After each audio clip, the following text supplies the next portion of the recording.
Hello and welcome to HorsePlayers Happy Hour. PTF here at rainy Saratoga up in the Easy Goer room. Let me know. There's a lot of ambient noise here. Let me know. I know there's good noise canceling on StreamYard, so it's a chance I sound okay. If this sounds horrible, I will find somewhere else. I just don't know where it's going to be. I was planning on coming to you from the roof when it was a sunny, beautiful day out there.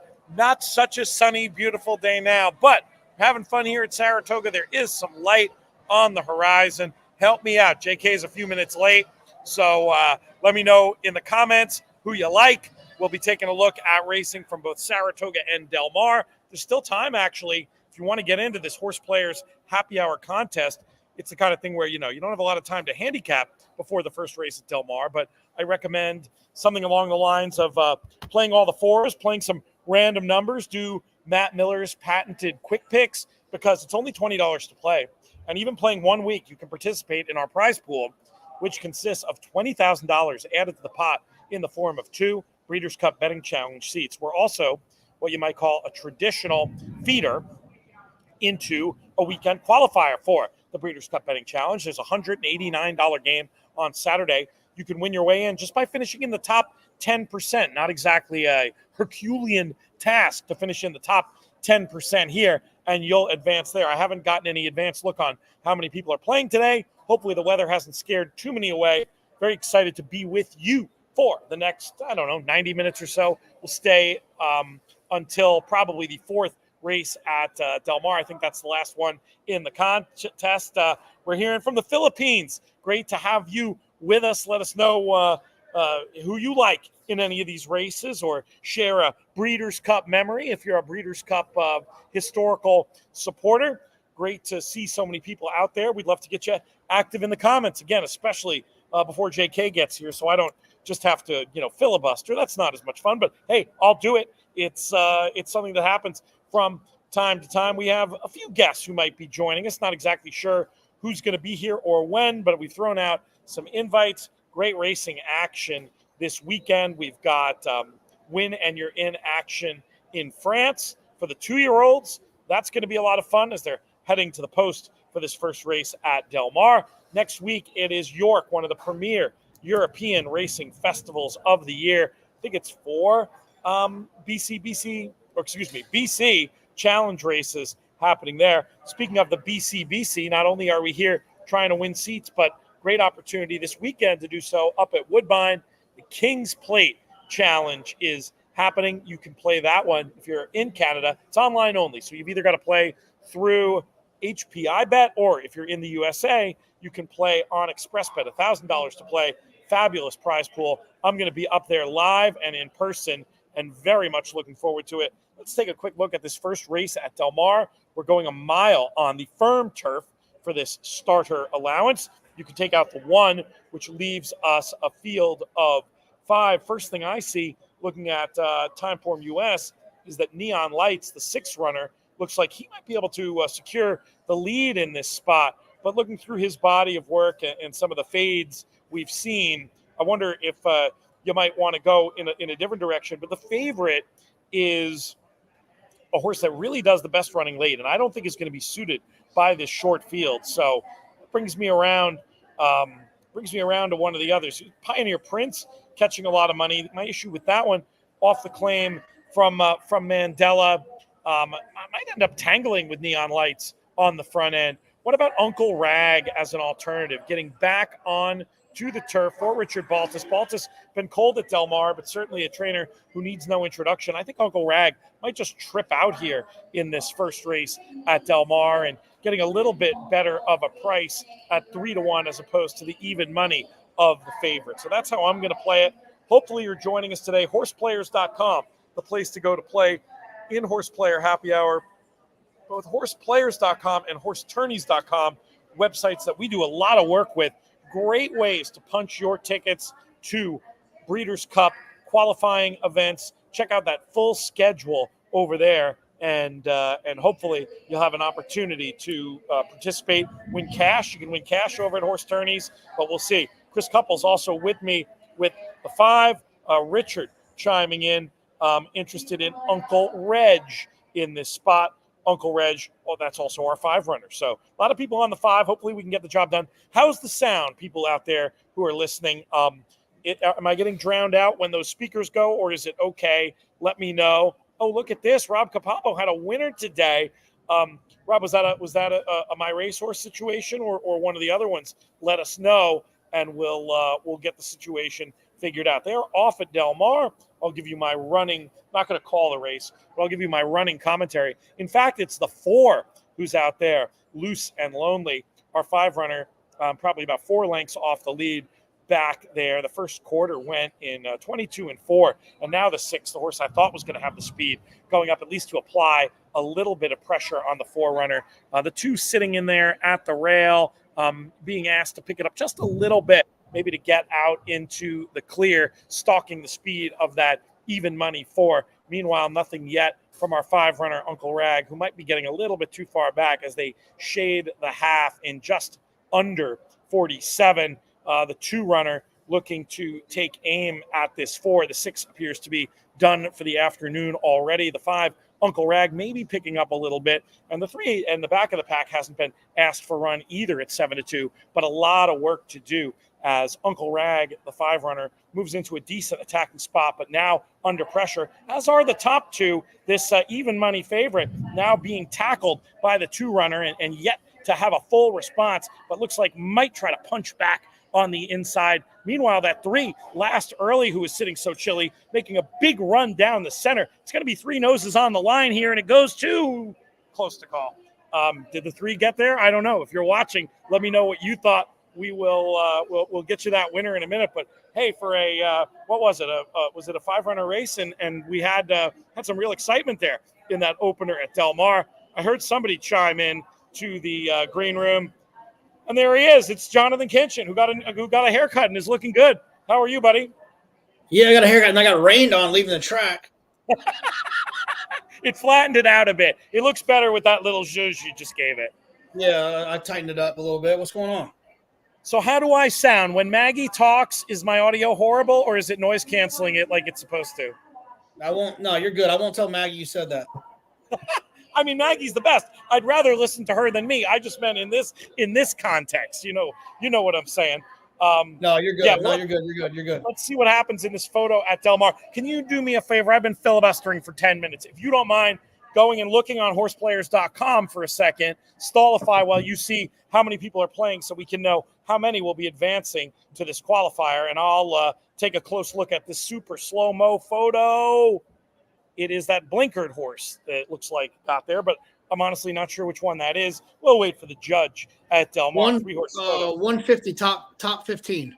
Not bad at all. I mean, obviously a little bit less than last week, but with the weather uncertainty, etc., that just shows that people are supporting us. And it was the favorite after all that. The 4-runner, Pioneer Prince, longtime leader, looked to be tackled mid-stretch, fought on gamely at the rail, holding off both Lahaina Flavor and Zio Joe, who can do no better than 3rd there in the first of our 7 races on this HorsePlayer Happy Hour contest. Next up will be racing right here from Saratoga, where the weather is brightening. We're still a little bit, I think it's just rain coming off the trees, actually. We might be, and I hear a little thunder rumble, but it's bright at the horizon.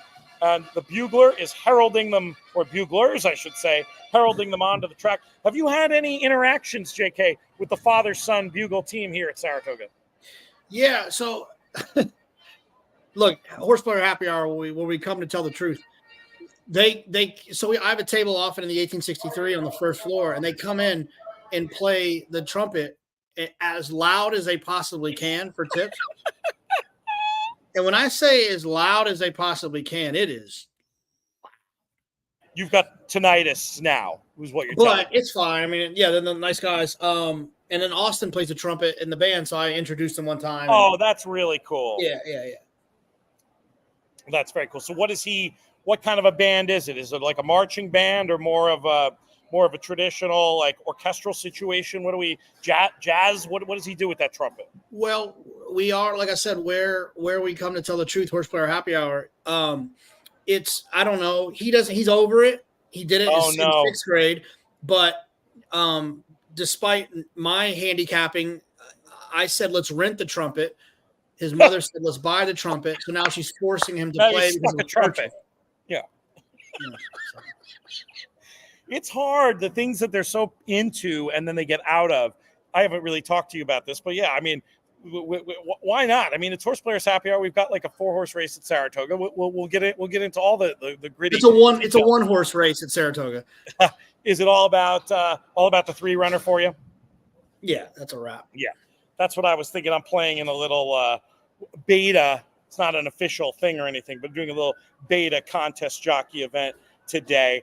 Really, I'm just playing to try to prevent Marshall Graham from winning. I don't know if anybody out there has watched our YouTube show where we detailed the struggles that Marshall has had not winning one of these beta games since they started back in March, and it's up to like 50 now, and he's over. So I have to play to do my part to deny him and deliver him hopefully another crushing blow like yesterday when he couldn't get the job done. I will probably go all in on that horse here just for the sake of keeping it simple. Either I'll be in a great position and it'll be worth paying attention to, or I'll be busted out. It'll be no good. But the point I was making before about kids and being into things and being out of things, Perrin just she got right to like the advanced Taekwondo stuff. She was doing so well, and she just lost interest in it. So I think that's the end of that. I was always I think it was still an incredibly positive experience for her. I don't think she would trade it either, but I love the idea of her having a black belt in the family.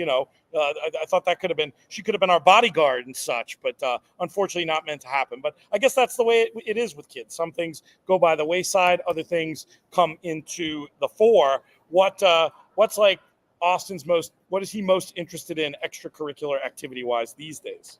Well, he's starting football on Tuesday. Is his first day of tackle football, 7th grade football. So he's fired up about that, and That's awesome. Yeah, but he likes a lot of stuff. He likes, he like in the city, he likes the subway.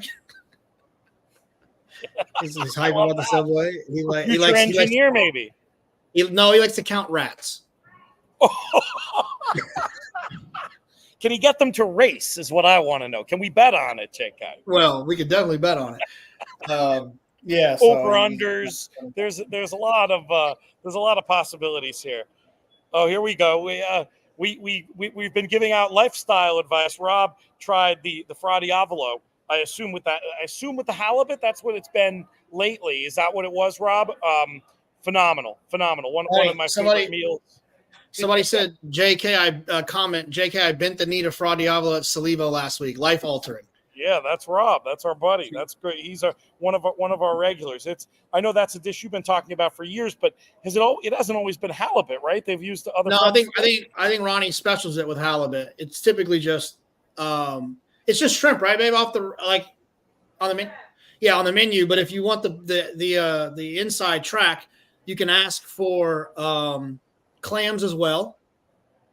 And then if it's not special, you can also ask for I've done Austin gets swordfish Fra Diavolo with clams.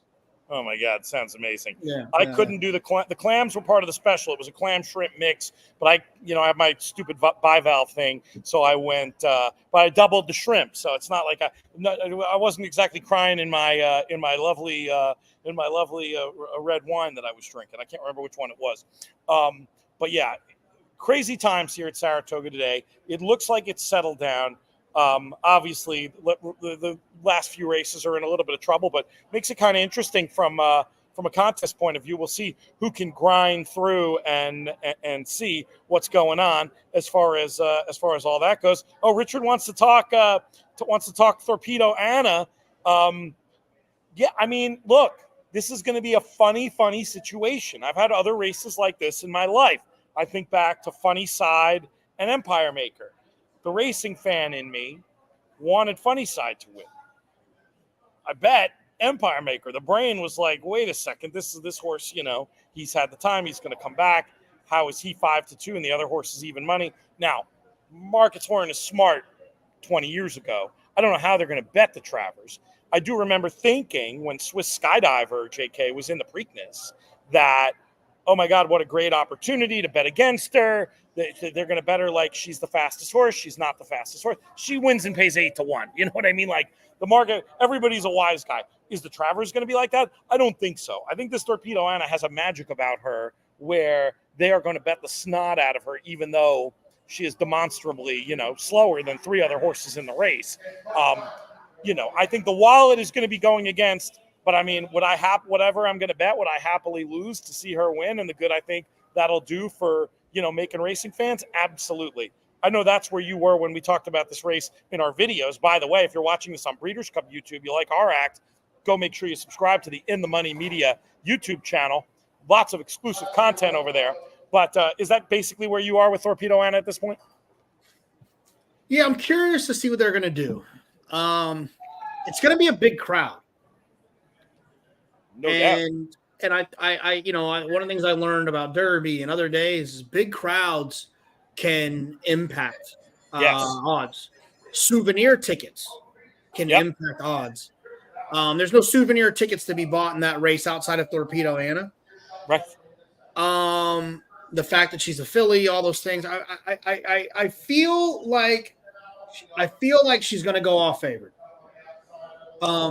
Because I think when they do Heisman voting, when they have like 2 players from the SEC, they end up splitting votes. Yep.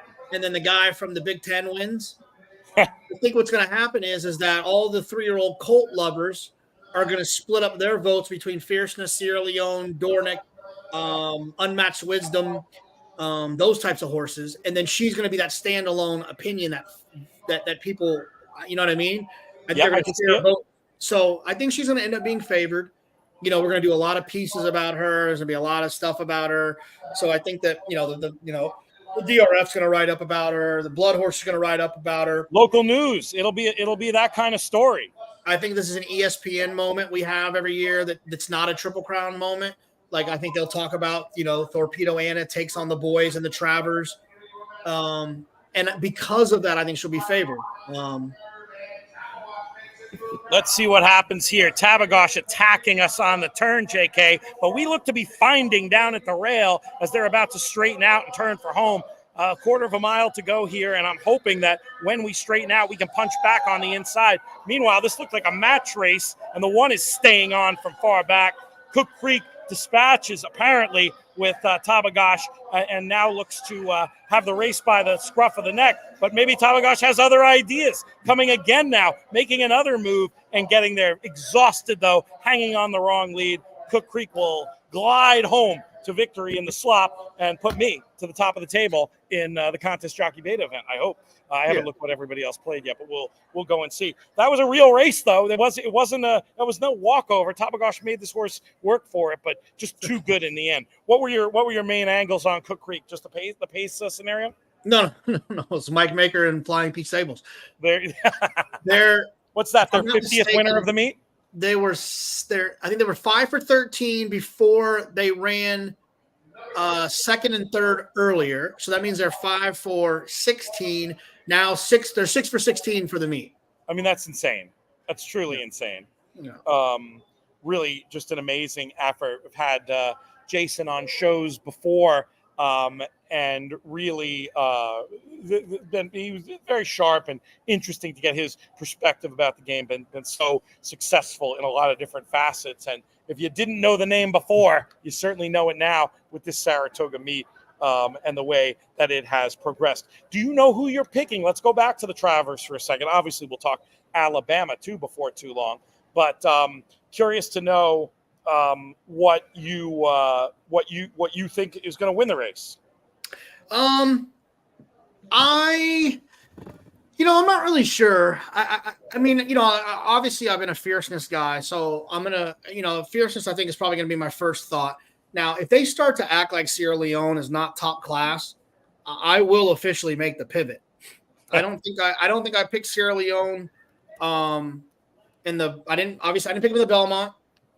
I didn't pick him in the Jim Dandy. I didn't pick him in the Derby. So I've been against him. I will not be against him if they let him go off at a nice price this time around. I think that Flavian's had a couple opportunities to ride him now to understand who he is. I think the pace, they're going to come back to him because there are going to be various horses running at whoever's up there, whether it's Fierceness getting run out by Torpedo Anna or Dornick being run at by Torpedo Ann and then Fierceness, or a combination of all those, including Unmatched Wisdom, I think they get softened up quite a bit for Sierra Leone. And so I think as of right now, Sierra Leone would be my pick, but I'm not like doing it at the expense of Fierceness. Like I'll Right. use Fierceness as well. No, I think that makes sense. I mean, I'm very much with Sierra Leone. I thought that the critics of his last race were misguided. I mean, the horse stayed on tremendously well with no setup. It was supposed to be a speed duel. Remember, it was, what was it, 6-horse race, 5 speeds in him. And I know you respected the other speed horse that Fierceness tracked, but I mean, the horse was a 25-1 shot that hadn't really finished. I thought Fierceness could not have had a better trip. Sierra did well to make it a race. My fear with Sierra is they bet him every freaking time, and so are we going to get no price? I don't know. No, I think that a lot of people that bet him every time will have had enough. And last time was a perfect storm because, like you said, there was other speed in the race, so it felt like it was going to come back. But the problem is that Fierceness as a racehorse was so much more superior to everything else that showed up in there if he ran his race forwardly, and he did. But the difference is, if he shows up, if Dornick shows up, if Torpedo Anna shows up, if Unmatched Wisdom shows up, now there's 4 real horses to run at each other that then something's got to give. Here is an outstanding question about Sierra.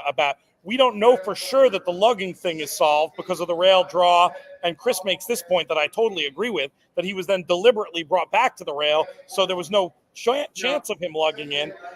I think I like him more from the inside than the outside. You know, do you care? I disagree. I disagree with a couple of things. One, and I know Chris probably just got his French people mixed up. It was Flavian that rode him. Right.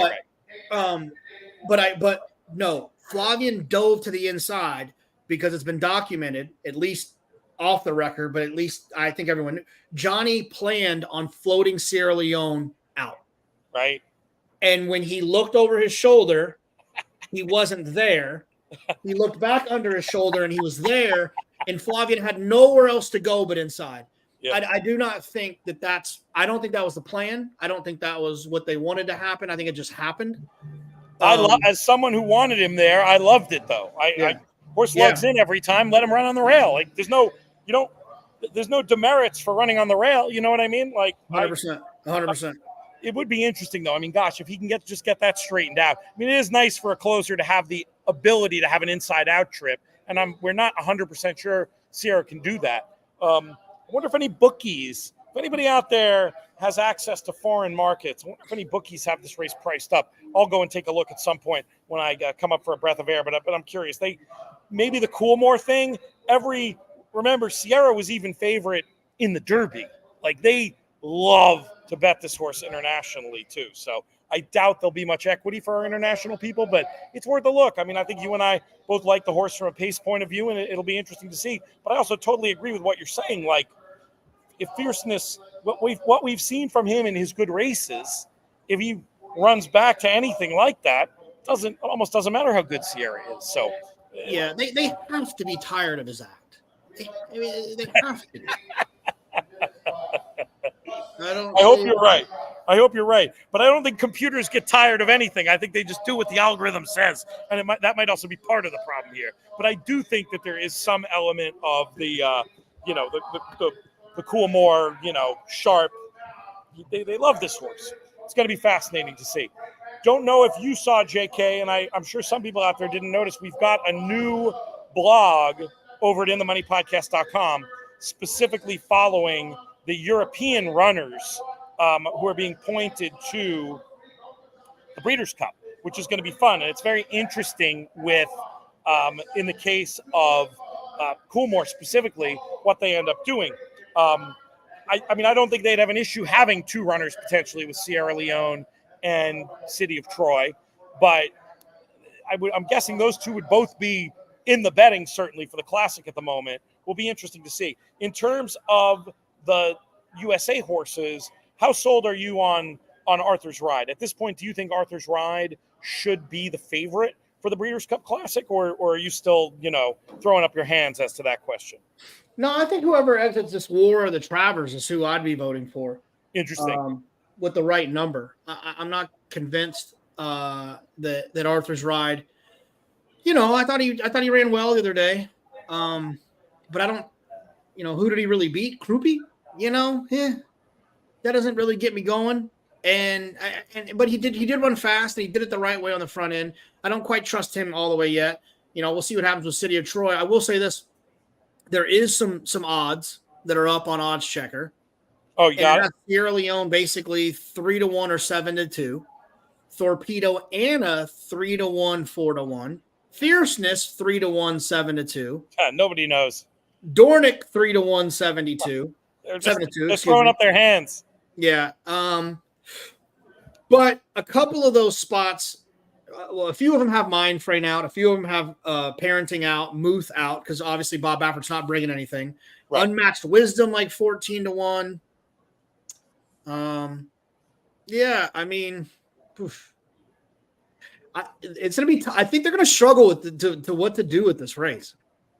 I take your point though about all the media hype outside of our normal horse racing areas that Torpedo's going to get. I mean, it could almost just be like she's 6-5 by default. You know what I mean?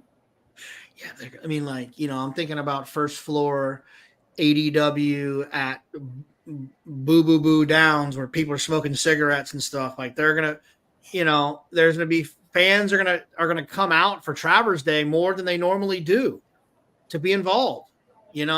I'm thinking about Austin, Texas, no ADW JK, and that race.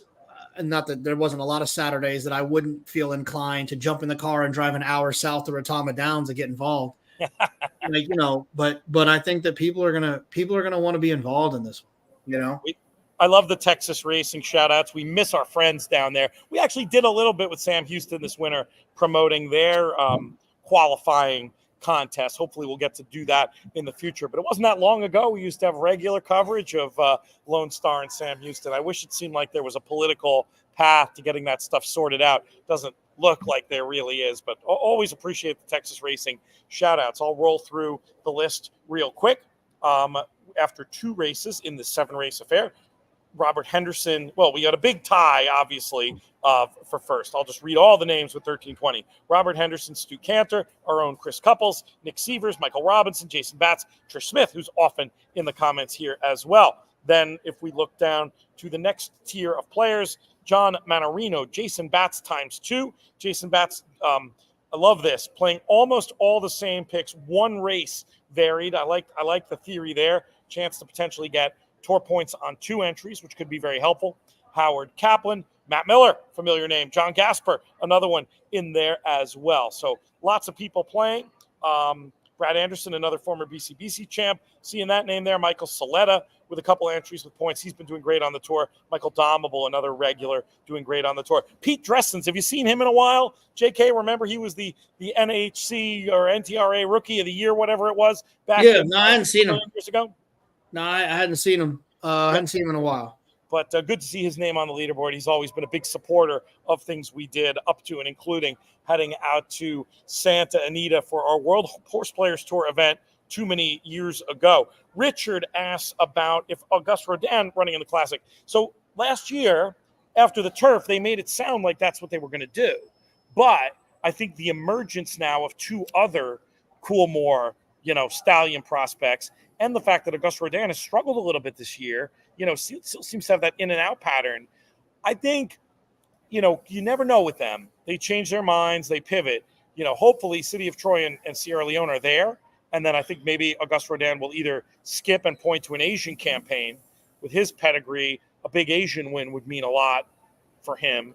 But I do think there's a world in which if those other horses don't go for some reason, they might reconsider and go back to plan A. Yeah, here's the horse, Aaron. I agree with you. I'd love to see in the BC Classic. I haven't heard anything. I mean, last I heard, it sure sounded like they didn't want to go. Have you heard anything about the most recent plans for next, JK, on the TV show following that last race? Does it sound like they're going to stick to the longer races, or any chance they're going to turn him back in a race like the Jockey Club Gold Cup? The last I heard, it was a conversation about possibly running him in the Jockey Club closing weekend. And it also sounds like Arthur's Ride's going to run back there too. So I mean, yeah, give him a shot. Let's see what he does. He's been pretty impressive. I don't think that I'm over the top that he's going to be able to transfer what he's been doing from a betting standpoint. But as a fan, I would love to see it. I mean, can you imagine? Can you imagine the type of race the Classic would be if Torpedo Anna wins the Travers by 5, next wins the Jockey Club Gold Cup by 6, and then Fierceness comes back and beats Olders, you know what I mean, or something. And you got Dornick. City of Troy. Let's send him in just for the storyline, even if you don't like him in the race. Talking about a classic for the ages. So, I hope Next can handle it. I would, depending on his price, I would bet him, but I don't think at a short price I would take him. Yeah, it'll be fascinating to see how it all shakes out. We're going to be with you on these Horse Players Happy Hour shows through the big day. Really, we'll be having our final table. The way this works, for those that don't know, we've got these games every week. You accumulate points, and you can also punch your ticket to what we call our playoffs by finishing in the top 2 every week, or by being one of the top finishers on the tour. Our playoffs, we start with 80, and then every week we have a cut line. So 80 we start the playoffs with, that goes down to 40 players the next week. You just got to finish in the top 50% to advance. Then 40 goes down to 20, 20 goes down to 10. Those 10 play at our final table week before the Breeders' Cup to win a $10,000 BCBC seat. It's been a ton of fun following this along. We look forward to continuing to do this with you. And then along the way, we talk about Breeders' Cup races. We talk about Breeders' Cup. We talk about the series, the betting series of races that get you, the win-and-you're-ins. That's the word I'm looking for. The win-and-you're-in races, which we have a bunch coming up this next week and this weekend. Europe really takes center stage. One of the reasons why I plugged our new blog over at InTheMoneyPodcast.com, which Andrew Harmon, a pro punter over there, has done a fabulous job. We encourage people to check that out, as I bet you that goes through the noise cancellation, the 17-minute bell here at Saratoga. So we're going to have another race coming up here shortly. But before we get to that, we're going to do Del Mar. We've got 5 minutes to race number 2. We may have a Del Mar correspondent joining us at some point. We'll see what Frank Scottoni is up to and see if he can do that. You want to quick cap the second race at Del Mar for us, JK? You don't have to give the. I'll chat a little bit and we can look at it together. But we should see what's going on in this one. Was the second? Yeah, $12,000 claimers, fillies and mares going a mile. Timeform has it with plenty of pace here, with Half Nelson potentially on the lead. A horse like Smile Baby Smile on pace figures looks like she might be out there. The Andy Mathis runner superficially looks like it could set up for a mid-pack closing type trip. One eligible for that, maybe Beautiful Janet, but I don't know. 5-2 looks short enough on that one. I think I'd be the more quick cap inclined. says the 4. Yeah. Now, what kind of trip do you think that horse is going to get? Is she going to contribute to the pace, or is she going to be able to sit just off? No, off. She's forward enough. Yeah, coming out of that turf race, making that middle move. I mean, got to be one of the favorites, but definitely looks like a likely winner to me. Let's see, 2-1. That's not bad, actually, for the 4 in that spot, because, it is Del Mar, so it could be harder for the deeper closers. I prefer the 4 to the 1. Maybe an interesting race for exotics players to try to get a little bit of a long shot in there, third and fourth. A runner like Nora's Princess came back at this level off a 331-day layoff and did make a little bit of a middle move into the fast pace. Now back in just 18 days, can maybe just sit and try to finish. Probably not good enough to win, but I wouldn't rule out Nora's Princess for a little squeak underneath there at Del Mar. Of course, we can go through one fun thing about horse attorneys and horse players, especially if you know who's playing. You can go through and see what people are doing. Actually, let's do that ourselves. We'll take a look what our leading players have here. 4, I see 4s, which is what we said. The 1, that mid-pack closer. I see an 8 in the mix there, trying to maybe get a little bit more of a price in there. We'll see what ends up happening in this next race at Del Mar.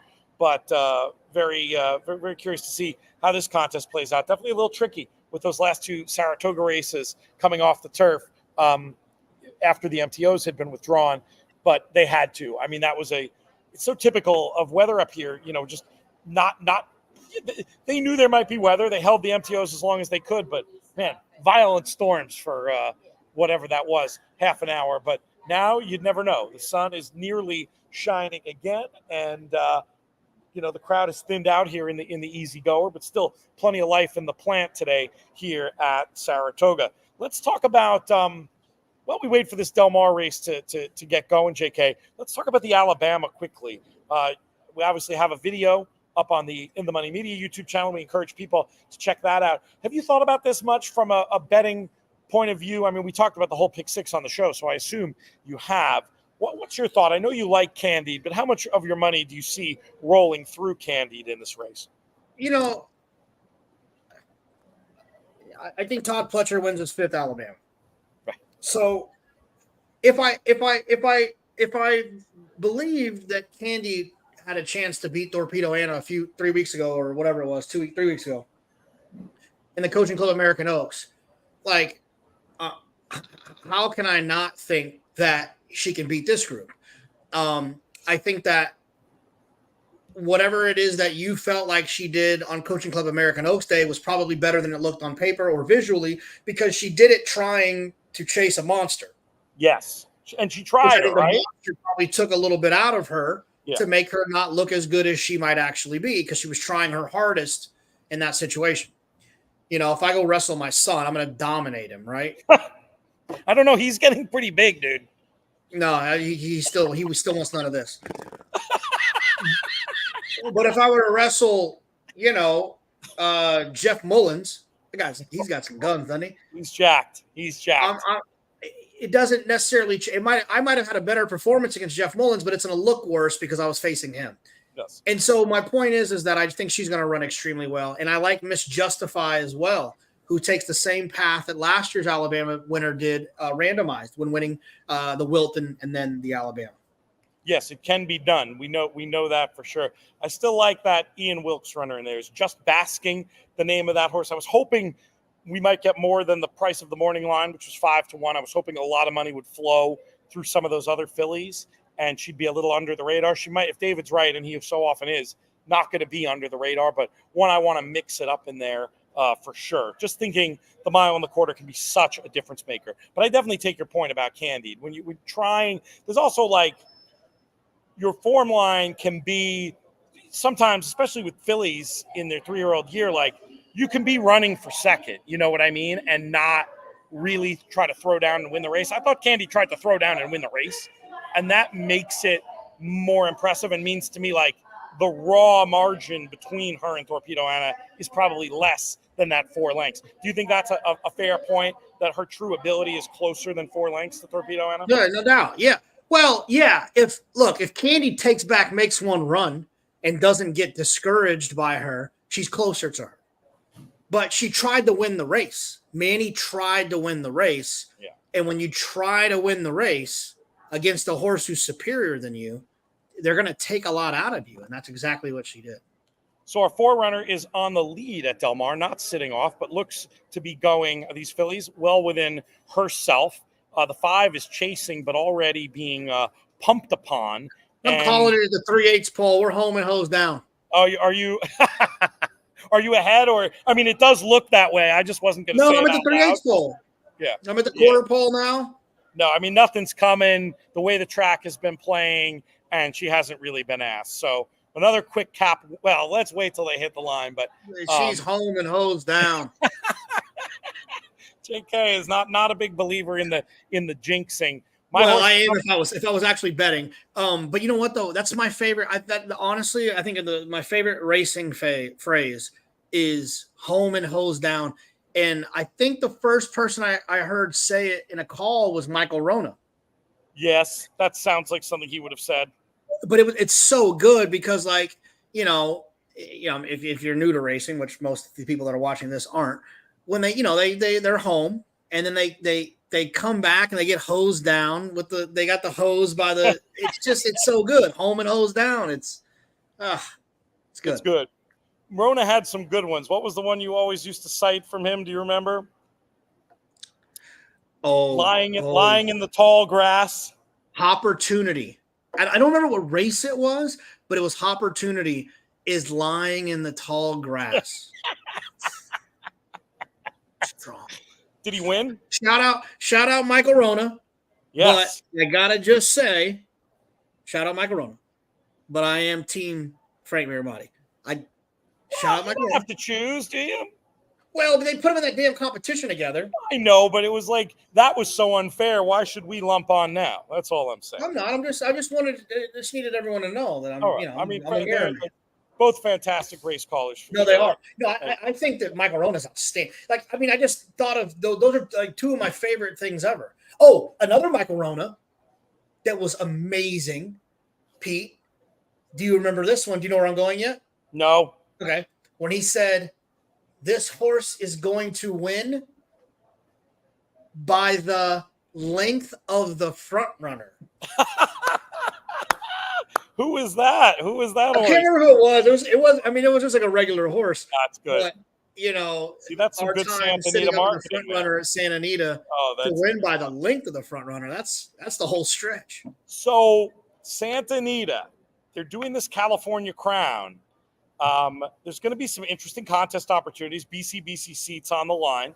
Probably something you can already start qualifying for over on horsetourneys.com, the sister site of horseplayers.com, where we're doing these shows.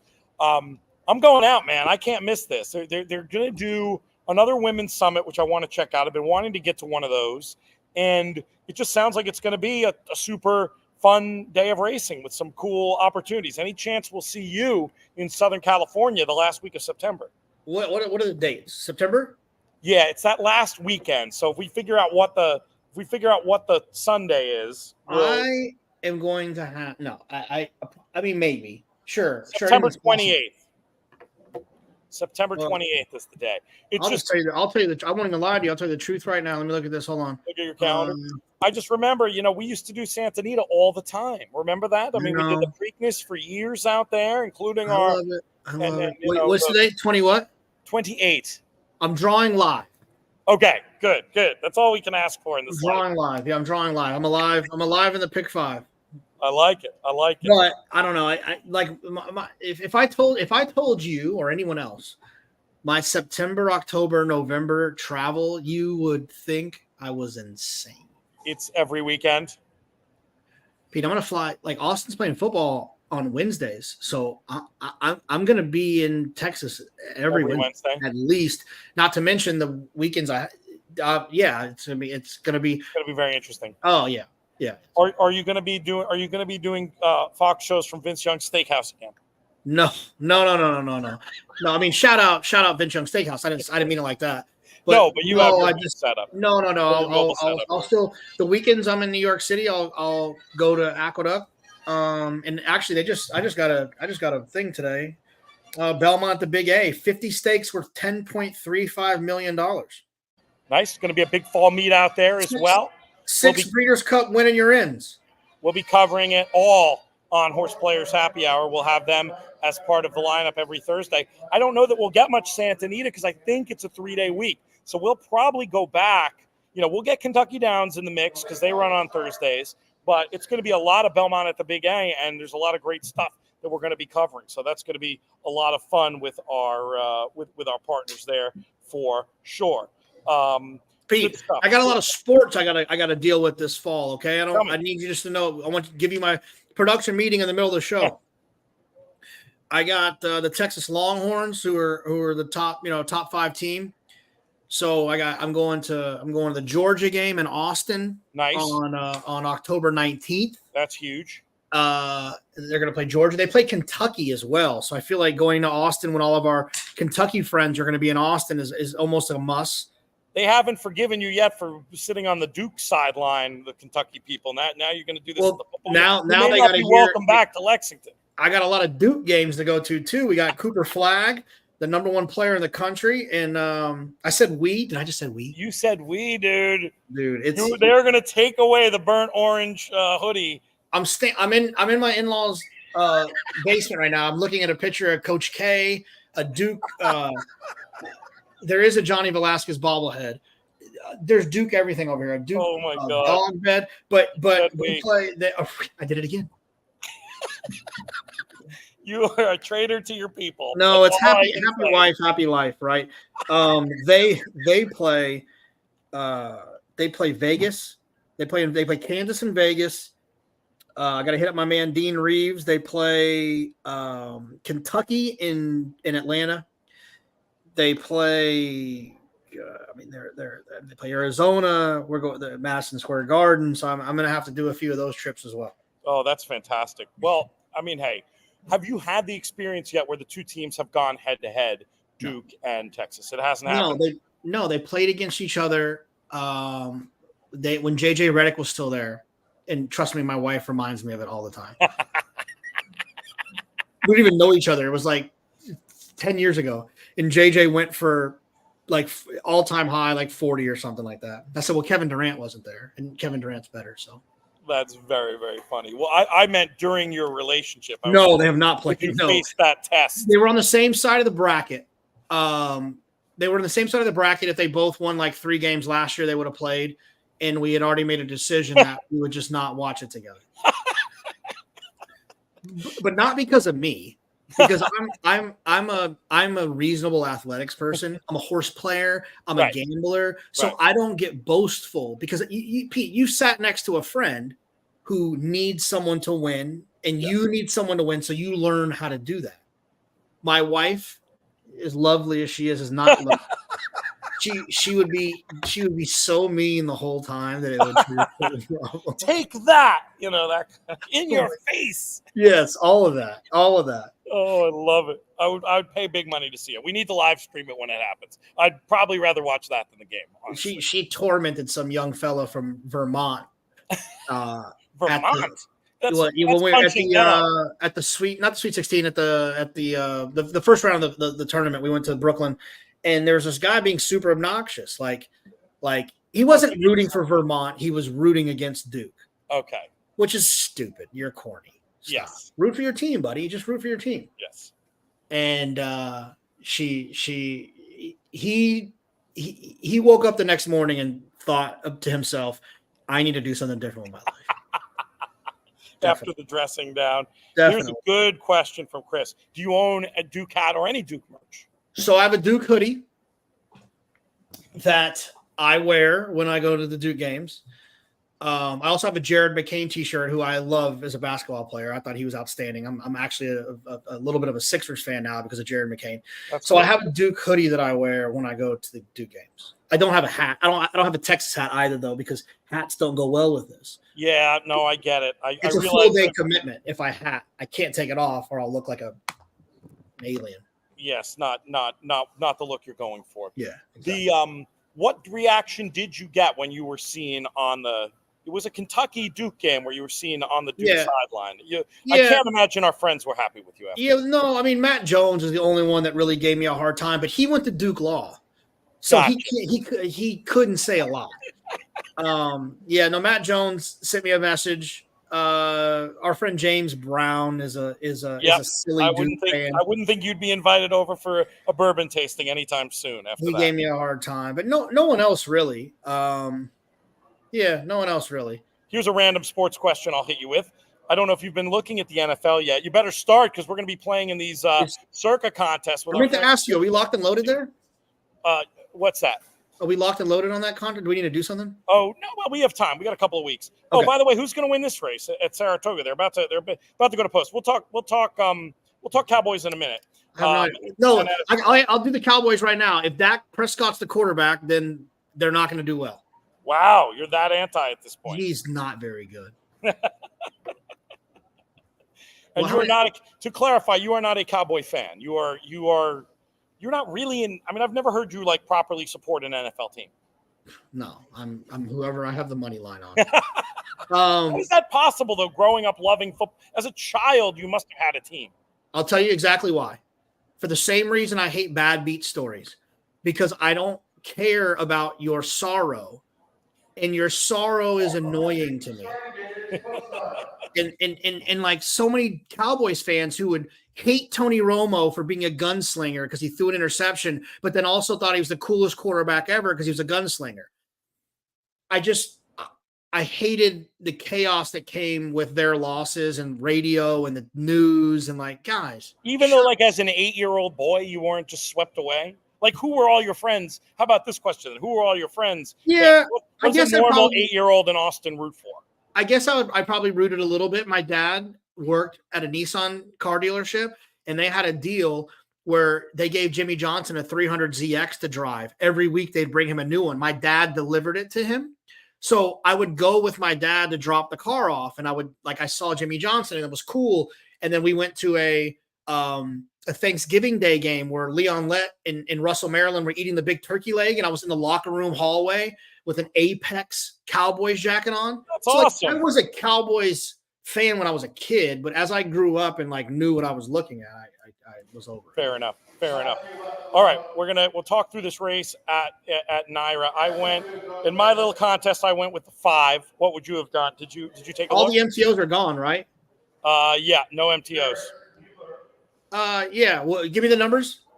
The prices or no, who's just left? give me the horses that are in. 1, 2, 3, 4, 5, 7. I want the 1. Okay, the 1. All right. Yeah, I can use the 5, and we'll see who other people played in this contest, and then we'll keep things rocking and rolling. We have our next guest in the green room. I don't know what your timing is today, JK, but you could potentially buzz off. But you may want to hang around to hear at least this next conversation, just to know who you're going to wake up in the morning and bet at York next week. Well, no, but I just think that any opportunity we have to have, 2 of us on team at one time, we got to do it. You know what I'm saying? All right, so you will be sticking around. Shout out Rajiv, darker skinned fella. There's Callum. We won't make you talk yet. I'm going to talk through this race here, and then we're going to bring you in. A lot of people watching don't know what Callum just did there. He did this move right here. That's when you just make sure your stuff's laying down flat. Amazing. I threw on this race, so I didn't see it either. Your 1 is out there on the lead. I got to take a look. You know what? I'm going to make you talk through this race, JK, because I want to go in my contest jockey game and see what anybody did, see how much is at stake here for me. So you tell the people what's happening. All right, I got to pull it up. All right, so look, basically the 1's on the lead, and I picked the 1, so I'm probably going to win. Who is riding, and why is he water skiing? Let the horse run, son. It's Manny on the 1, I believe. All right, well, I love Manny. I forgive him. Come on, Manny, let him run. Yeah, so we're running in a semicircle. That is usually where I do cart talk, right there. That whole little path on the backside is where I usually do the circle while I'm filming cart talk. And if you're tuning in now, I'm going to go ahead and tell you right now that next week, Bob Baffert on cart talk. That's pretty good. Breaking news. Man, I should have listened to you before I played this. Your 1 is going strong. Somebody's winding up on the outside there. Who's that? That looks like the Silks, those people that have horse with the Cantor Mossies. My boys. Oh, he's gonna get late. Don't get late. Finish, Manny. Watch Manny's torque. Watch Manny's torque on his body. How much different he looks finishing on a horse than everybody else. I might be better off there because somebody else bet more than me on that horse. All right, let's bring in our next guest. He's my colleague over at Sky Sports Racing. Been thrilled to have him on these shows before. Callum Hellowell, what's going on, my friend? I am not too bad. How are you getting on, Peter? How is everybody doing? We're staying dry. It was touch and go here for a while, but I was originally planning on doing the show on the roof. The lightning made me reconsider that idea. So I'm sitting here in one of the hospitality areas. But as you can see, the sun is shining. Life is good. You sound fine, Pete. I'm amazed. It's so loud. Like the noise canceling on StreamYard is really good tech. It's really good. I feel like we're doing a bit of a StreamYard plug here, but I must admit your audio is superb, and they aren't paying me, so for goodness sake. We pay them, in fact. How does that? Not sure how that works. I'm the beacon of truth here. Let's talk about some of this upcoming Breeders' Cup Win-and-You're-In action. I don't know, Callum, if you want to start with a quick thought about the French stuff we just had and have coming up, or if you want to dive right into York. But we have people watching who probably don't fully understand, and maybe JK is one of them. What's up, JK? No. I just want to say hi to Callum and say hi to you, Pete. I'm gonna leave on my 2 for 2 quick cap scores. I love you guys, and we'll see you next week. Callum, we'll talk soon. I appreciate it, JK. Always a pleasure. Always fun to have JK on, and he's been on fire with his with his quick capping picks. He's taken all of about 3 minutes to look at these races. He's given winners. Been some shorter fields, which helps, but still impressive stuff. So back to this Breeders' Cup Win-and-You're-In action. We had a race in France last week. We've got one coming up this weekend. You want to start there, or should we go right into York? You know what I thought we could do? We could have a look at France today.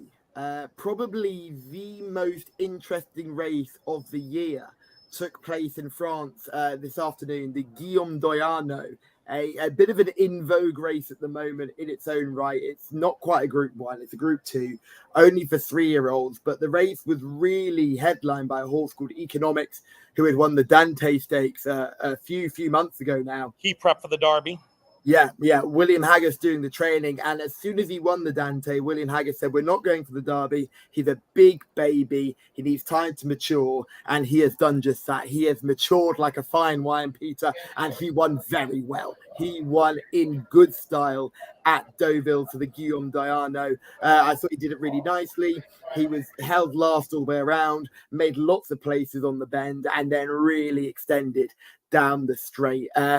Maybe not a Breeders' Cup type of horse, but the Arc could be a genuine chance for him now. I highly doubt they'll go to the St. Ledger. I think they might go a different route, but certainly a very exciting horse to look forward to. Still unbeaten, 3 starts, 3 wins, a good thing at the moment. And yeah, he went off at even money. There was plenty of support for him, and he beat a horse called JRB, and the two of them finished a long way clear. And JRB is no slouch, and he was very comfortably ahead of JRB in that race. So I think the action from France, there was plenty of it, but I think this afternoon's action in the Guillaume d'Oyarno is probably the race that we should keep the most attention on. What was the name of that beast again? We got a question in the comments. Economics was the name of that. Spelled the straightforward way? Yeah, spelt the straightforward way. Nothing spectacular about it. Economics, a big chestnut with a big old white face. You can't miss him. Love it. Well, obviously the Arc, the target, we have seen it's funny because some people will refer to, at Breeders' Cup time, they'll talk about prep races. Obviously the Arc, no one's idea of a prep race, but still a race that has produced many starters, and only one has done the win-win, but plenty have come out of that race and gone on to good things at the Breeders' Cup. Doesn't necessarily sound like Economics will be suited to the USA style of racing. Is that reading between the lines, what I hear you saying? Let me tell you, he's like a rocking horse. He is a big frame of a 3-year-old. He would struggle on tight turns, I imagine. Right. He needs a big, galloping, European-type track. I wouldn't even want him to go down somewhere like Australia. Japan would probably be the only other racing jurisdiction which he could handle their sort of courses, because he's like a rocking horse. I was in the office. I'd just come back from sunny Foss Lass in deepest, darkest Wales, popped my head into the office to watch the race, and honest to goodness, he is a rocking horse. He's a big old chestnut thing. He spends more time doing this than he does going forward. But my goodness, when he does go forward, he does it with some effect. That's good. I'm glad you fully explained the rocking horse analogy, because I was thinking rocking horses bigger in the UK than they are in the States. Here they're often, they're for the wee ones to get on. Let's talk a little bit more about upcoming Win-and-You're-In action. We've got 4 Win-and-You're-In races happening at York. Let's start, though. Let's pull back the lens. Let's look at this from 10,000 feet. How important is this York festival that we have coming up next week? We have a lot of international viewers, too, but let our American friends know how important of a meeting this is and why they should be paying attention to it. I think it cannot be stressed enough just how important York is to the world of horse racing, not just British and European racing, but to the entire worldwide interest in the sport. We have plenty of international raiders coming over to try and take their chance at York, and it's a brilliant meeting because York itself, I'm sure I've explained this plenty of times with you, Peter. Most race courses in the United Kingdom are split between the Jockey Club and Arc. Arc, not to be confused with the race. The Arc Yes. is like a governing. They are a racecourse ownership group owned by some very, very wealthy individuals, and the Jockey Club is owned by some very, very old money. We're talking proper. The Americans would love it. We're talking real, deeper than the Queen, real old money getting involved here. So that's what the Jockey Club and Arc do. York doesn't belong to either of those groups. York is an independent racecourse, and they do a magnificent job. And I could not stress it enough. If you do come racing in the UK, please check out our independent racecourses, because they're not all our big sort of kahunas like Ascot and York. Tracks like Plumpton, tracks like Chester, all getting involved in international. Ripon is Ripon independent up north? No, Ripon is Arc. And no, do you know what? You might be right. Someone will shoot me. I've got it wrong, but I think Ripon might be. I shouldn't have sprung that on you. It had that independent racecourse feel. Yeah, it's a lovely place, isn't it, Old Ripon? I love it. It's the Great St. Wilfrid is one of the highlights of the year. It's a very, very good handicap. It's a proper pin stickers race, but you can find one at a good price on that day. But yes, there's plenty of those independent race courses. They do a magnificent job, and you certainly get that independent feel. They're not beholden to any sort of targets or governance or anything like that, and they can really do their own thing. And York really are sort of the pinnacle of that. York and Ascot, two of our best-known race courses, both operating independently. Let's get into the specifics of some of the races next week. I know we don't have final declarations yet. I'm not asking for selections here, but who are some of the stars we can expect to see? And do you have any predictions about horses that might be looking to point towards the Breeders' Cup? Well, the highlight, no doubt, is the Juddmonte International. It has been a highlight for a very long time, regularly rated the best race in the world. It wins multiple awards for being the highest rated race in the world. It won't be winning any award this year for being the highest rated race in the world. We have City of Troy, the Derby winner, who was last seen winning at Sandown, just scrambling home in the Eclipse. So we're hoping that he's going to put forward a little bit of a better performance here. But he's not going to have it all his own way. He takes on the French raider Calandagan. If you thought I struggled to spell economics, I've got no hope with Calandagan. That is a very interesting spelling there. That is that runner.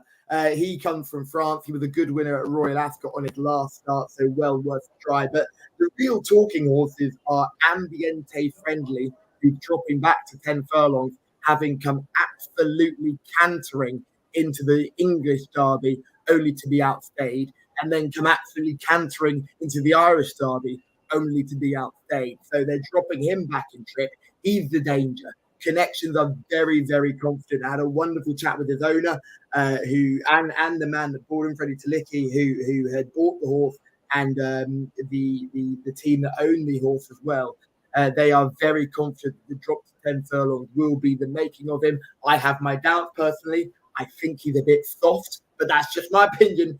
I think he might be a little bit soft and doesn't like a scrap. But if the ownership is right and the drop back to 10 furlongs suit, he could really take on City of Troy. To put it in perspective, City of Troy right now is operating at around 8 to 11. Like, he was shorter for the Derby. Like, he was shorter for the Eclipse. There are doubts here. People are questioning the ability of this horse. He's been really hyped. He's got a beautiful pedigree. He's got that Justify line, but the performances haven't quite matched the expectations. Despite the fact he's been winning, the performances haven't quite led to his expectations. So there's a little bit of doubt there. It's a fascinating contest. Ambiente Friendly versus City of Troy, round 2, featuring Calandagan as well. So it'll be exciting to see how that turns out in the Juddmonte International. We've just got a couple of minutes left, Callum, before we're going to go out to some live coverage at Del Mar. But I know we've got a lot of other exciting stuff happening at York next week. What are some of the other races you're really looking forward to? The Acomb Stakes for the 2-year-olds is fascinating. We've got a couple of horses in there who represent some very, very big powerhouses. I was really intrigued by the very expensive Ruling Court, who represents Godolphin, taking on the Lion in Winter, representing Coolmore and Michael Tabor. Both horses were very, very good on debut, and they're both making their second starts, looking to remain unbeaten. Royal Playwright is another one who's owned by Jeff Smith. who is a very, very popular owner. He's got his horses with Andrew Balding, Royal Playwright, also one on debut. Exciting to see how he gets on. In the Yorkshire Oaks, I'm trying to get all my notes up in front of me as we go because I'm all about the speed. The Yorkshire Oaks featured Blue Stocking, who was a very good winner over in Ireland before running a belting race behind that French horse Goliath in the King George. No one quite knows how to rate that form, but Blue Stocking ran a mighty race to finish second. Don't forget the 3-year-olds were involved in that, and that means You Got To Me, who won the Irish Oaks, is in there at a nice price, but at an even better price. You've got Kalpana representing Juddmonte and Andrew Balding. Now, worth mentioning that Kalpana finished ahead of You Got To Me when the pair met at Royal Ascot. Kalpana then went on to Hamilton and won a nice race there. Comes here on the back of that victory. Around 12-1 in places. I think Kalpana could be quite a nice each-way bet, especially if the field shapes the way it is. It could be a fairly chunky-sized field. I reckon you might get 3 places on that day. We then go to the sprinters, and the Nunthorpe Stakes, probably one of the highlight sprints of the year in a division which looks absolutely shocking. Asphora and Big Ev are 9-4 and 5-1 respectively. The next favourite, Bradsell, is 8-1. There is no hope for anything else in the field, according to the market. Asphora, the Australian raider, comes here looking to get revenge over Big Evs, who beat her last time. Remember, she beat Big Evs at Royal Ascot. Yep. Big Evs beat her at Goodwood. It'll be fascinating to see round 3 between these two. I quite like last year's winner, Live in the Dream. Won this race last year, went to America. Peter, you'll remember how good Live in the Dream was in the sprint. Did well for a very long way on that turf sprint before just getting reeled in. I'd argue he's the best 4.5 furlong sprinter in the world. He's back to form. I would say he's an exciting horse going forward. He ran a really good race at Goodwood after a few absolute stinkers. And I think a return to York, a course where he's got course form and winning course form, could make him interesting. 12-1 in some places. And finally, we've got the Ebor, which isn't one of your Win-and-You're-In races, but well worth a mention. Talk about it, yeah. Want to be talked about. One of the best betting races of the year. I thought Fairbanks at around 12-1 in places is probably quite a nice horse. Last time out, he was beaten by a horse who's definitely going to go to the Melbourne Cup. I thought that was a very good level of form. I think he's an interesting player at a chunky price. There'll be plenty of each way value in the Ebor, and certainly a race well worth watching. That was the quickest roundup of races I've ever done, but I hope a real rattle through. We appreciate you, Callum. We're going to have you on plenty more between now and the Breeders' Cup, but really wanted to check ahead of the big week. We'll check in again potentially after we actually have declarations for these races, but really wanted to put it on the radar and just an excuse to check in with you, my friend. Thanks, Peter, and shout out Richard, whose uncle lives in Bath. What a place to live. There you go. Beautiful places in Britain, Bath. So, yeah, get yourself over there as well. Good race course there, too. So, certainly well worth the visit. Excellent. We'll talk soon, my friend. Absolutely. Always a pleasure. Thank you, Peter. Always a pleasure. Cheers, Callum. Great having him. Great having our next guest coming to us straight from the paddock at Del Mar. Just got about a minute to post coming up here, Frank. So, we'll dive right in. Who are we betting here? Tough race, Pete. I do think the favorite, is very live here, but you know, I was doing Kurt Hoover's seminar before the races today on the simulcast feed, and I talked about something called the circuit play. Follow SoCal, know the trainers' patterns, year in and year out. Paula Capestro claims horses from back east, brings them out here, and they run well. Number 6, Platinum Diva, is the horse I really like here. Jumping up in class, but she's spotting that horse here for a reason coming out of those Tampa races. So I go 6-1. I like it. We'll see how it plays out here. We'll see what our players are doing in the contest as well. We'll take a quick look at what's going on in there. If I can find the screen, I can't simply promote it because I have to refresh it. This is the problem with producing myself here at HorsePlayer Happy Hour, but I've got it all straightened out. Just took me a second to get it organized there. We've got our leaderboard coming up. David Browning, our former champion, as part of that big scrum tie for first with 28.70.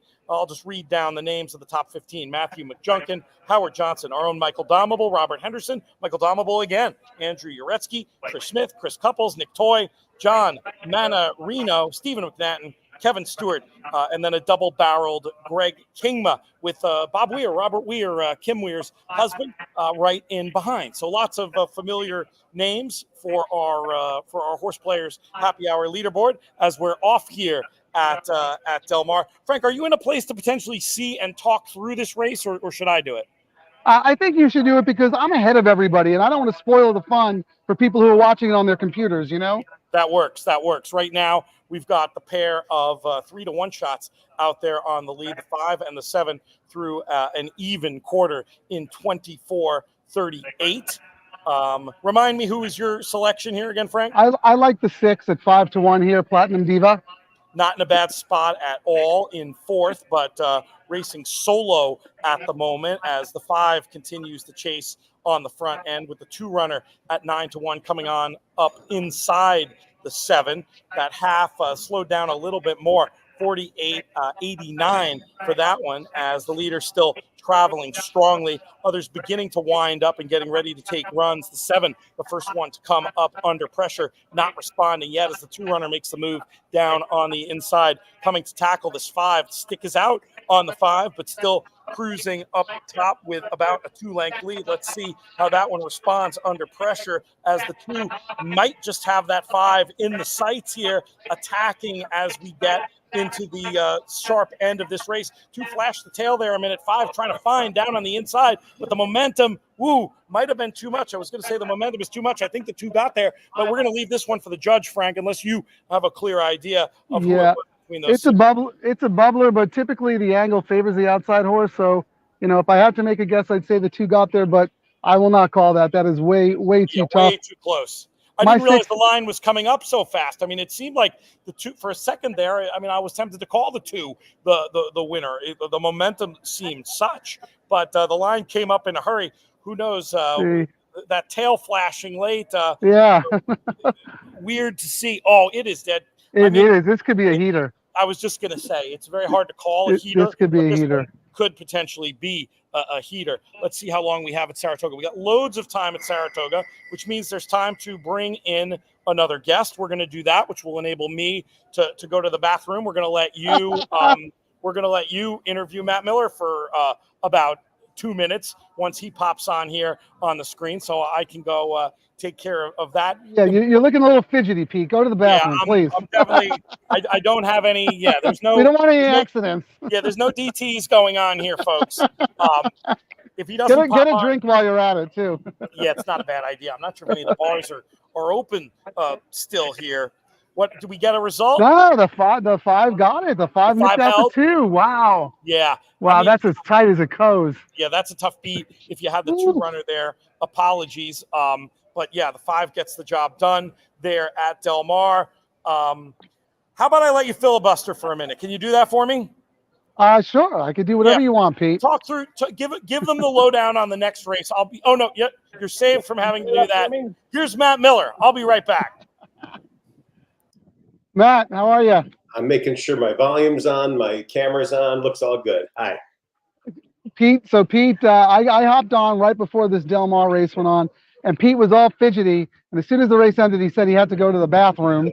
So we're excusing him, and he told me to talk to you, and I said, there's nothing I'd rather do than talk to you, Matt. How are you doing? Oh, if there's a way to just block other people from coming back, we can do this for the rest of the show. Maybe we could bump Pete out. So what have you been up to? How's the tournament play going? How's the book promotion going? All that fun stuff. Book promotion's going well. I'm about to hit kind of my, I'll describe it as being in maybe the 6th or 7th inning. And so a little bit more to go in that. Sure. After that, I'm going to be really looking to hit up corporate America to some degree to see if there's appetite for motivational speaking or whatnot. I do think some of these gambling stories, when mixed with business and life lessons, can be pretty fun. I'm also told that's a really hard road to go down, and so we'll see. But lots of opportunity ahead. In terms of contests, not too much going on these days. I'm still in my I'm going to call it a bit of a rut, but it's a self-chosen rut of ringing the register outside the contest and busting in the contest. It hasn't gone the other way lately. And Right. I'm sitting here as is my friend Marshall Graham. Neither one of us qualified for the NHC, and both feeling a fair degree of panic on August 15th. It's getting there. We got to get a move on here. Yeah, you got a lot of chances left, though. I mean, it's coming up into the fall part, and I love the summer racing, but the fall is when you got to get really, really serious, because you got the Breeders' Cup on the horizon, and then of course you have all the way up until when the NHC is usually like February, or they move it to March, but you have that. You always have that last chance, first chance, last ditch effort. Not the greatest value in terms of what the rake is and whatnot, but desperate times sometimes call for desperate measures. Absolutely, and I would absolutely do that. I've admitted it before. I would be one of the people that went to this, even if not qualified. It's just fun to hang with buddies and whatnot, but yeah, I would pretty desperately try the day before. I think you could buy maybe like 6 entries or something crazy like that. Oh, really? All over the place, just trying to hit something. Just fire away. Try to catch as many long shots as you can. Well, I don't know if this is on your radar or not, but Pacific Classic Day out here, Del Mar has their 3rd and final live bankroll contest. Last week was the LRF Cares Charity Challenge. Then we have a $4,000 buy-in for the Pacific Classic Day. The card's going to be really good. The unique thing about this one, as opposed to the 2-day one earlier in the meet, is that you can also play on TVG. So Yes. You don't have to be on track if you can't make it. So just putting that on your radar, no pressure at all. Well, I'm in. I'm in. And look, I'm not angry. I'm not upset. Nothing negative. And I do understand why some racetracks make their contests in person only. Yeah. Honestly, that's for them to work out their economics as to what works. I'll just say I'm thrilled to be able to do this one from home.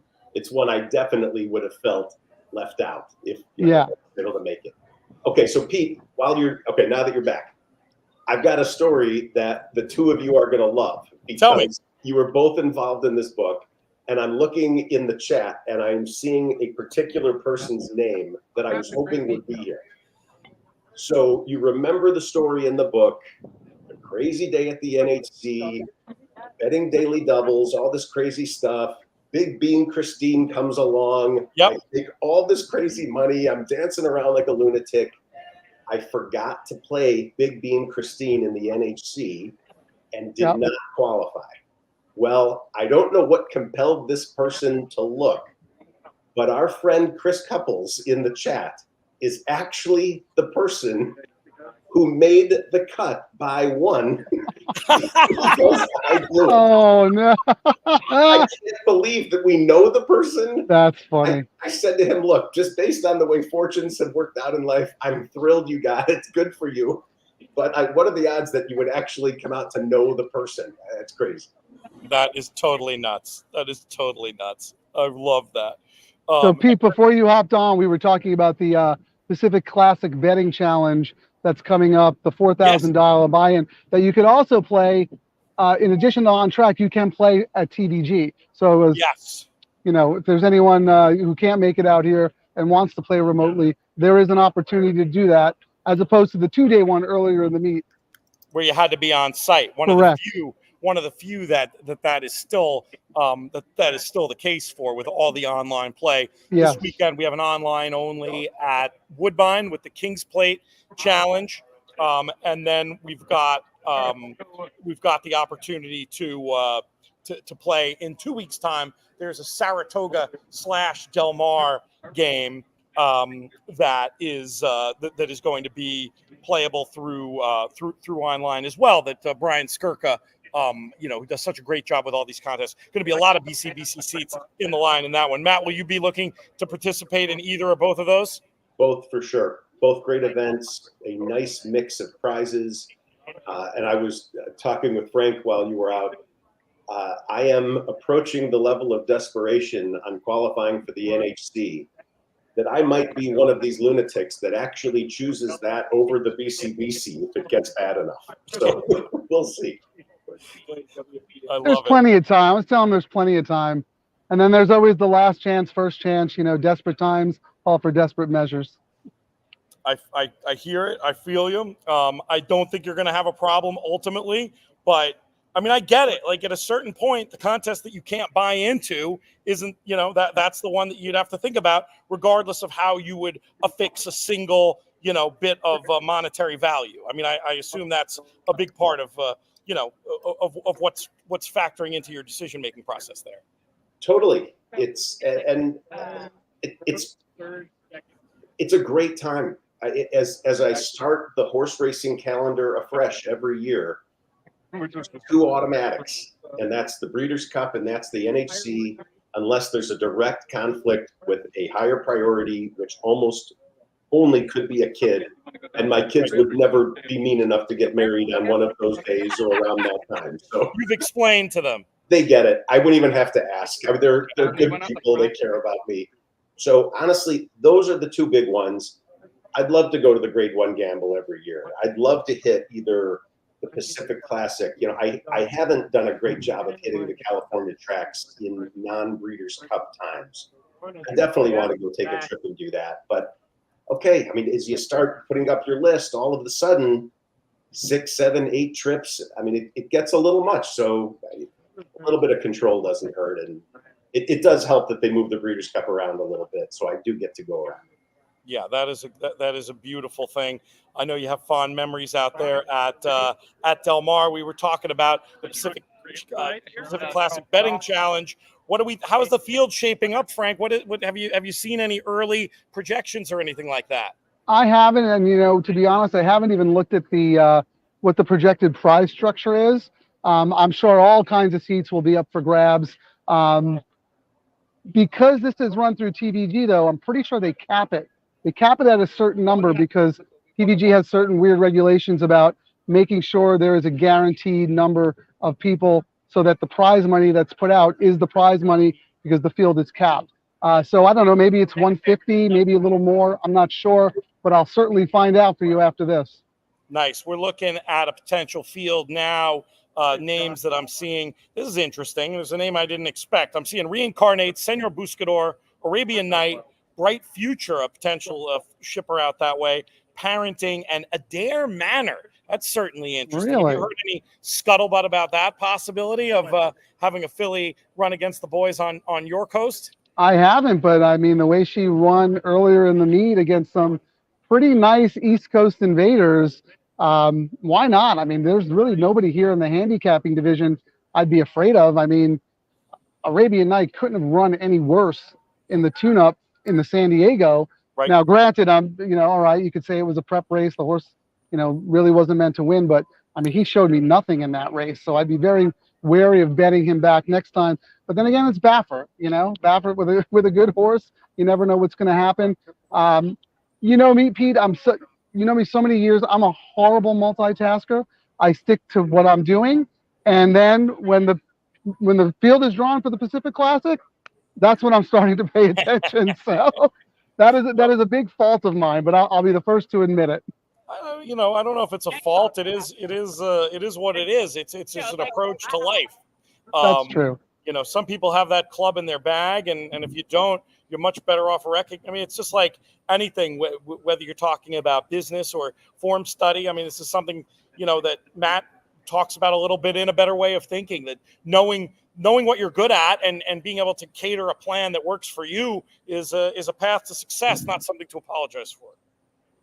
Well, thank you for saying that. Well, and Frank, I guess I would ask, because when you say that, it makes me think, when I was younger, I would pay attention in the off season to who got traded where. And, when the start of the regular season, whether it's baseball, football, basketball would show up, I knew where everyone would be. Yeah, at this point, I pay no attention to anything. I wait for the first game of the season. I turn on the TV and I realize who's on what team. It just doesn't matter up to that point. I have too much other stuff to think about. Yeah, and with the advent of in-game betting, you can just watch the game and try and pick up some nuances that you think other people might not pick up on. So you don't have to be as well versed in all the events that have preceded the moment that you're focusing on. Yes. They're heading into the gate at Saratoga. In my little beta contest I was telling folks about, I'm going to make a big push on the 2-runner here, who I just think looks like the best speed and is one of the few that would have, chosen to be here on the dirt, I think, in this weird situation where we have this off-the-turf race with no MTOs. I'm going to be aggressive, Matt. I'm going to be a little annoyed if I end up betting myself out of position, but I think, I'm going to go with the idea of no guts, no glory. There's too many people near you on the board. You just have to get a winner. Or I just don't see a way to do this being cute. You're not going to back into it unless everybody misses. Yes, well, which is not impossible in this race, and that's the scenario that I fear. But I think this horse is going to be able to control this race on the front end. And I looking at some pool stuff, I see some late money coming for this one. So I think the horse is supported, and I think the 2 can hopefully do the business here. This is our penultimate race in this week's Horse Players Happy Hour. Who did you end up using? Did you go 3-barreled, and who did you end up using here, Matt? I have 1 entry with all 1s, 1 with all 3s, and 1 with all 5s. So you've got the 1, the 3, and the 5, assuming they're in here. I'm in 14th and 35th. Just saying. Okay, I mean, the two live chances, I would say. All right, they're off here at Saratoga. Let's see if I'm right about the 2 seizing control. I mean, they are sending the 1 very, very hard. The 2 seem to get that position a lot more easily. They're out there, now they're both sort of grabbing and looking maybe to slow it down a little bit. The 1 has a nose in front, but the 2, this lovely gray, Reconcile, is in good position. I feel okay about where we are. 22 flat for the opening quarter. We'll see if these 2 can stay on and turn this into a match, as the jockeys are trying to do. There are some others winding up in behind as they enter the turn. 1 and the 2 both still traveling pretty well. The 2 took this corner very, very wide. Don't know if the jock is looking for the tire track or what, but the problem is that the 5 has now slipped through on the inside and has plenty of momentum. The 2's trying to stick on. Bird may have flown here with the 5.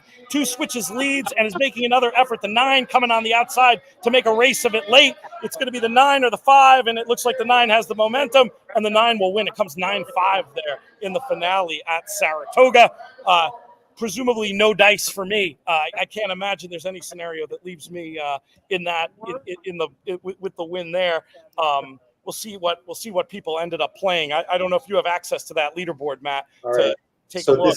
This is complicated to try to give me a second. Nobody had the winner. Nobody had the winner. So if I'd made a minimum bet, I would have won. So that's frustrating. Correct. What I can't tell from what I'm looking at is, did anybody leave themselves? I need to try and just give me a second. More than my 1,000. I think I left myself 1,000, thinking that might be enough in this scenario. 18, 22. This is not the contest we're supposed to be talking about, but I'll let you. But I need to know. I mean, as long as Marshall Graham didn't win, it's a non-disaster. So it's really I can't tell if everybody bet everything. It's very 18, funny. 20. We'll leave that with you. We'll talk to Frank. I think you're good. We'll talk you to said Frank you have one more race to go, though, right? I thought you said it was the penultimate race. This is a penultimate race of the Horse Players Happy Hour. Oh, okay. This is something. Saratoga. I think you're good. That would be funny. That would be good game theory then. That would make me feel better. Right. You were channeling your inner race caller there. I felt like you were really owning it. You really I want to try that. it sometime for real. You can't do it without the names. Of course, you'd have to work on that. Do it off the screen. But one of these days, now that we don't have the video rights, I figure let's turn a negative into a positive. I don't even know what I was saying. Did it sound coherent? It was excellent. Why can't we do it? Why can't we do it with just the numbers? I mean, honestly, many of us think that way anyway. Oh, it's terrible. It's so not classy. It's so not classy. They have names, Matt. We will speak their names. I need half an hour and a set of colored pencils, and I can do it with their names. No, you were good, Pete. You were like, you said someone blew the turn and someone was able to slip in on the inside, and it was I was late excellent. calling the 5s run, I think, and I was late calling the 9s run, but it was fun to try.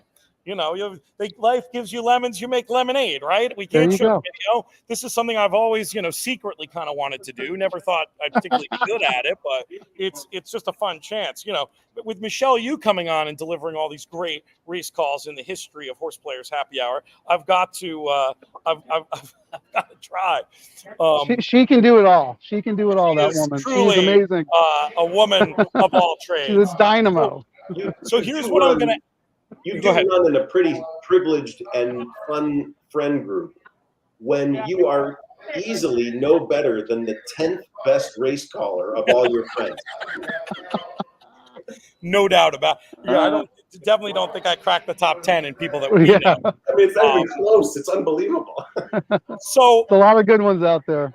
for some reason, as it's thinned out here, it's gotten louder. So when they play the replay, I'll be here listening, but I'm going to let you two talk because I can't hear myself think when this replay starts. So just to give you a heads up, we still have plenty of time, right, Frank, before the next at Del Mar? Yeah, they just went out onto the track, so there's about 9 minutes to go. Oh, I feel bad. We should have released you to go and look at them because you couldn't see anything from where you are. No, I wasn't looking that way. I was just watching the total a little bit. I like a price horse in here, number 5 at 18-1. Our friend Ed Freeman. Nice. Although I will say, Pete, every time I do great in the first 2 races, I hop on here and my horses they don't fire. They don't fire at all. So the second race of the day was my spot play for Frankly Speaking, and the horse aired, won by daylight. Yep. Was 4-1 on the line, got bet down to 2-1, but won like a 3-5 shot. Yes. So I should have come on a little earlier instead of having lunch. So that's my fault. That was your mistake. The Frankly Speakings have been incredibly enjoyable.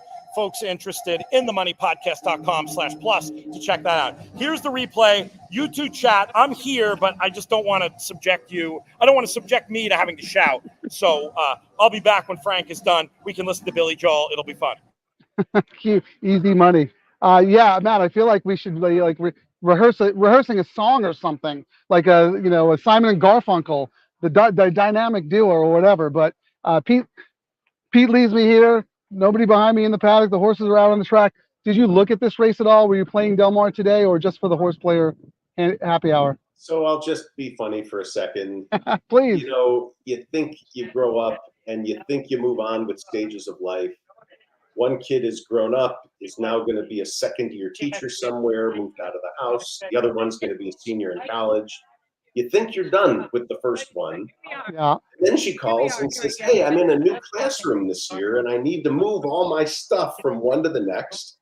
Well, that's what this afternoon was, is mom and dad sitting there helping, whatever. There you go. Nice. So, very good. So I haven't really been looking or playing today. But you said in this race you have the 1, the 3, and the 5? Yeah. So as I'm going to hit update on the leaderboard. I am sitting right now in 20th. So that last race was not good for me. We can do a quick rundown of the board, I think. Yeah, if you have it, that'd be great. And then when you do it, just let me know who each person has, so we can kind of figure if there's going to be a lot of movement or not if a price wins. Oh, there's going to be a lot of movement. So I can just tell you, looking at the far right column, I couldn't even tell you and I am colorblind, but this is not because of that. I couldn't even tell you the dominant color. It is that. Maybe the 4 seems to barely have a tiny, slightly larger pie piece than the others. But this is, if you're, and it's funny, as I'm looking at the totals, even the top 15 get in. I think friend of everyone, Michael Baychuk, is on that cut line right now in 15th with $32. Who does he have? Can you tell? He has the 5. The 5, who's my wise guy play. All right.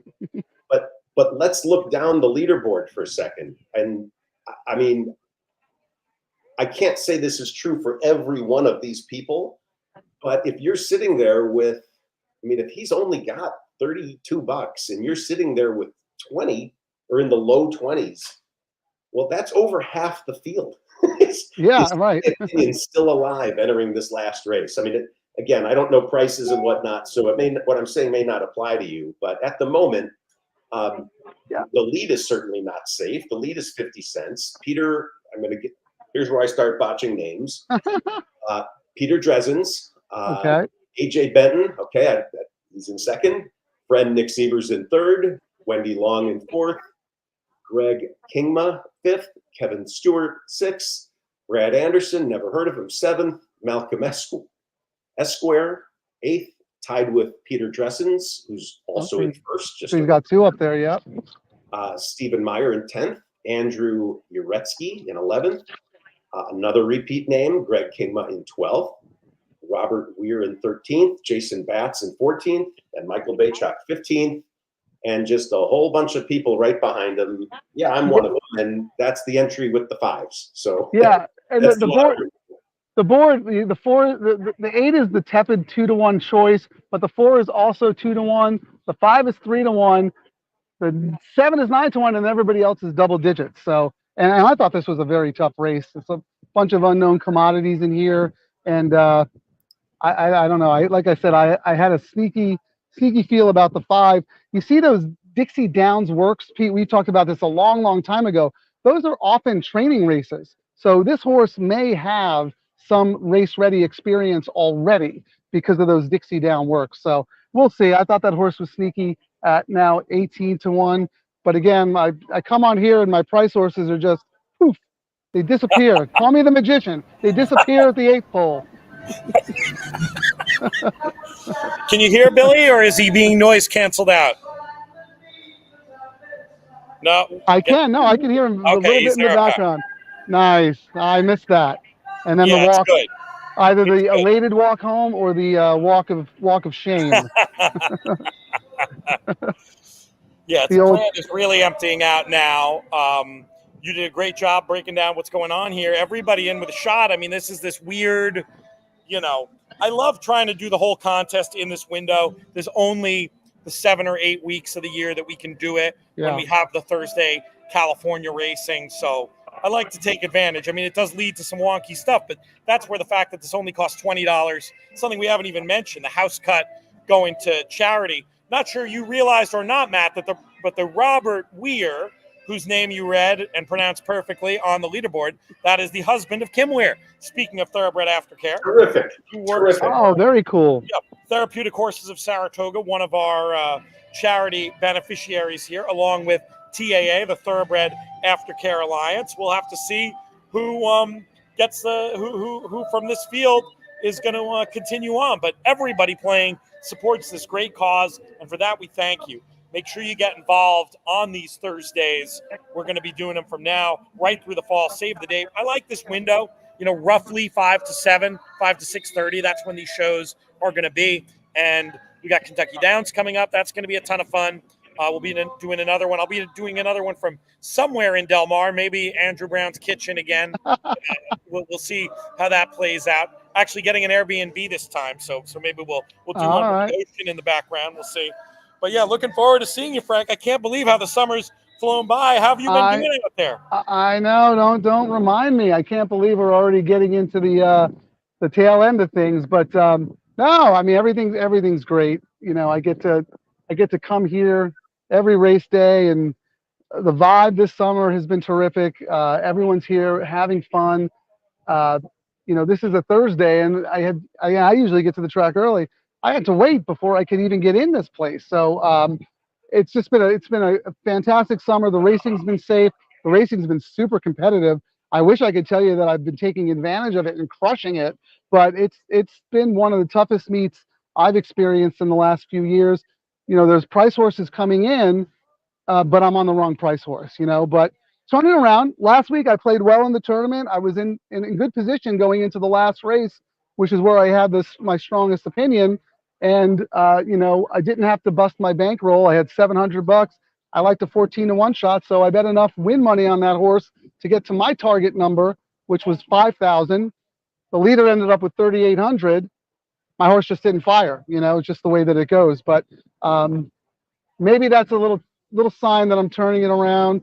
I hit the spot plate today for Frankly Speaking. I did at least people tell me I did a good job on Kurt Hoover's seminar before the races. Oh, Before nice. the I races didn't today, realize you but were on. That's great. yeah, I'm going to do it again next Thursday too. So anyone tune in on your ADWs or on the Del Mar Twitter feed. Fantastic. What do you have coming up as far as your guests for your 2 shows you're doing on the weekend? I got one of your guys, Jackson Muniz. He's going to do it on Saturday, the On Track seminar outside the Hacienda room. I also stream it live on my Twitter feed. So I'm excited to talk to Jackson, about this Saturday's part. He's And then great. Sunday, I have a familiar name, a good friend of ours, Tyler Hoffman, excellent young horse You've got the player. cast of BCBC Diaries on. We just got to get you Justin Mustari. You'll have the whole triumvirate. I would love to have Justin. I've never met Justin, but I've admired his work from afar. So that'd be really cool. It looks like they're loading into the gate here. Want me to call the race again? Absolutely, Pete. You know you want to do it. Come on, don't ask us. You know you want to do it. I want to do it when I prepare. One time when I prepare, I want to do it. Here, I will begrudgingly do it. Remind me who we're rooting for here. Well, Matt has the 1, 3, and the 5. Right? Or do you think all of your numbers will be good? For me, 1, 3, and 5, they're all bombs. That would be great. Otherwise, look, if I'm being partial to names I'm looking at on the board, obviously I'm pulling for Brad. Kim, I'd be thrilled to hear the conversation they have at dinner. That'd be terrific. So good luck there. They're off and running. It's a bit of a scrum for the lead here with about 6 horses trying to go forward and nobody quite emerged yet.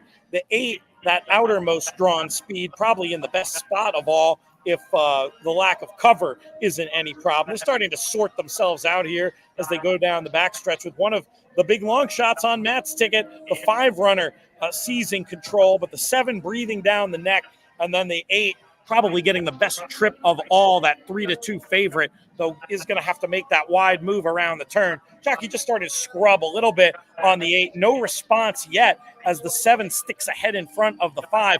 Looking for horses to come back out of the pack. I'm not seeing any, honestly, as heads are turned for home. That 7 straightens out and is kind of paddling a little bit, giving some room for the 5 to punch back on the inside. The 5 now maybe on even terms with the 7. That 8, the favorite, just grinding and grinding, trying to get involved late. The 7 reasserts over the 5. The 8 making this move down the center, heading to the wire. It's going to be close, and the chalk gets there, I think, in the last jump, with the 4 getting a split late between horses. Not quite sure what the overall order was, but pretty sure the 8 got the nose down on the line. Kind of disappointing if you had one of those prices in that spot.